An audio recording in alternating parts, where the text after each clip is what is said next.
Para conectar algunas de las cosas que viene diciendo con el mundo de hoy, regresamos a ese 12 de octubre de 1492 como fecha simbólica en la que usted afirma que nació el proyecto unipolar de Occidente. Sí. ¿Está en riesgo hoy día, o está en combate, está en disputa esa unipolaridad? Sí, desde luego. Desde luego, la unipolaridad se impuso a sangre y fuego. Prácticamente, mira, nada más Estados Unidos tiene más de medio centenar de intervenciones armadas en América Latina.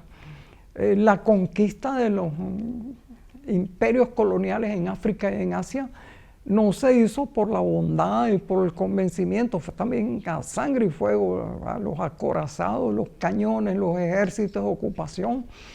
A veces se reclutaba ejércitos cipayos en el propio país, como en la India.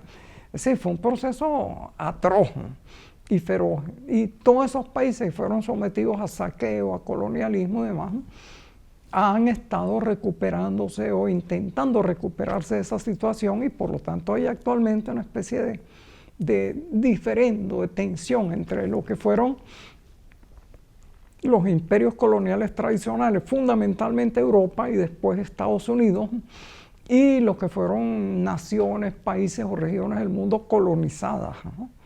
Entonces, y esa pugna se está decidiendo actualmente bajo los mismos principios que planteó Occidente. Desarrollo científico, industrialización, producción en masa, etcétera, etcétera. El problema es que habría que examinar hasta qué punto un tipo de desarrollo basado única y exclusivamente en esas premisas es sostenible en el planeta, y por cuánto tiempo, sobre todo por este factor que he señalado del potencial agotamiento en no más de medio siglo de la energía fósil, ¿no? Es interesante, pero hay esa especie de pugna en el planeta. Espero que se resuelva sin un holocausto atómico, que es el otro problema. Es decir, la última carta decisiva en este juego de las potencias occidentales es la posibilidad de aniquilar al mundo. Es un juego bien interesante, como un juego de ruleta rusa, ¿no?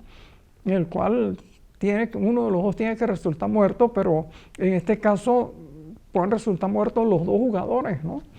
Entonces, bueno, es una disyuntiva aterradora, interesante y esperanzadora.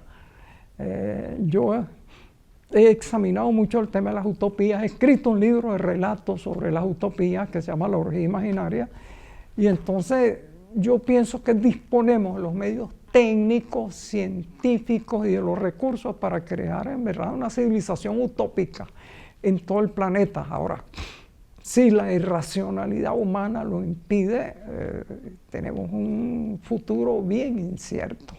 Los BRICS es una alianza que no podemos decir que sea socialista o revolucionaria, pero sí que construye o trata de construir alianzas bajo unas lógicas de respeto entre países, ¿no? Además, también podría ser interesante, es interesante, las posibilidades que abre a países que sí que son o tienen una perspectiva revolucionaria, donde existen procesos de construcción revolucionaria de carácter socialista, para, a través de esas alianzas con otros países, escapar un poco del yugo del imperialismo norteamericano y europeo, ¿no? Sí, mira, yo he señalado siempre que las revoluciones aparecen siempre aprovechándose de las contiendas entre las grandes potencias. La Revolución Inglesa apareció cuando en la época de Cromwell, porque había una lucha con Francia y demás, y esa lucha fue aprovechada por los rebeldes del Parlamento para ponerle coto a los derechos de la monarquía.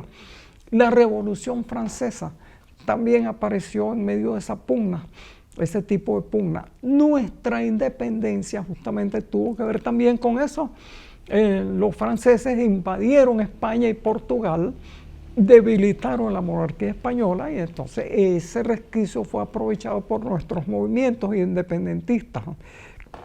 China, durante la Primera Guerra Mundial, el debilitamiento de las potencias imperiales permitió que una fracción radical, los bolcheviques, tomara el poder en lo que fue luego la Unión Soviética y creó ese gran Estado socialista que durante mucho tiempo fue la segunda potencia del mundo.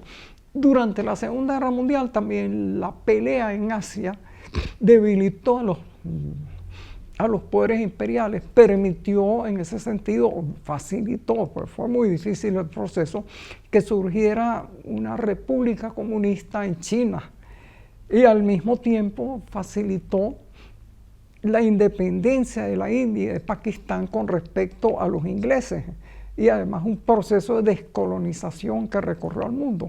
Entonces, siempre estos procesos de pugna entre las potencias mayores dejan un resquicio por el cual los poderes o los países emergentes pueden lograr completar su soberanía. Yo he predicado continuamente, bueno, fíjate tú cómo en alguna forma Cuba pudo lograr un grado de soberanía sumamente difícil y combatido por la pugna entre Estados Unidos y la Unión Soviética. Se disolvió la Unión Soviética y Cuba demostró que su proyecto era resistente incluso pues, a esa pugna, o que podía sobrevivir sin la pugna. Pero entonces la oportunidad de los países emergentes está ahora en esa diferencia entre los BRICS y los países tradicionales. Ojalá que esa diferencia no concluya en un conflicto nuclear mundial, como parece ahorita están enloquecidos predicando la aniquilación del planeta. Ojalá que la lógica se imponga, pero en ese sentido, pues bueno, habría un mundo no regido por una sola autoridad y en el cual habría las posibilidades de diversos modos de desarrollo. Sería un mundo bastante preferible al actual, regido hasta ahora por la polaridad, la unipolaridad, una potencia, y Europa que ha devenido en alguna forma un satélite de Estados Unidos. Un editor español me dijo a mí una vez, pues Europa ha devenido un parque temático. Ojo, lo dijo un europeo, no lo comparto, pero fíjense ustedes cómo ha cambiado el mundo, es decir, ese proceso dialéctico mediante el cual la intrusión de las potencias occidentales, bueno, no solo se transformaron ellas, sino que además transformó poderosamente el interior de los países esclavizados y colonizados y determinó que estos emprendieran procesos de desarrollo que actualmente compiten con lo de las antiguas metrópolis, ¿no? Es una cosa dialéctica bien interesante y que yo espero que se decante a favor del socialismo, porque el surgimiento de nuevos poderes que también sean del capitalismo financiero, pues sería espantoso. Recordar a los lectores, actualmente el 1% de la población mundial, 1%, posee más de la mitad de toda la propiedad del planeta. Y 10%, es decir, piensen ustedes, de toda esta mano, 10%, posee 80% de la propiedad total del planeta. ¿Hasta dónde puede progresar la concentración capitalista sin que ese proceso reviente? Sobre todo ahora que, otro elemento interesante, más del 40% de la mano de obra humana, quizás el 50% posible en el futuro, es sustituible por maquinarias automáticas que no se sindicalizan, trabajan las 24 horas del día, no requieren aumento de salario, etc. Entonces, ¿cuál va a ser el destino de su humanidad? Propietaria de nada y no útil para la acumulación del capital, que es cada vez más una acumulación no porque produzca cosas, lo único que produce es dividendos, es una acumulación financiera. Entonces, son las cuestiones, diría yo, en las cuales hay que meditar con más profundidad y más preocupación en esta especie de encrucijada civilizatoria en la que estamos.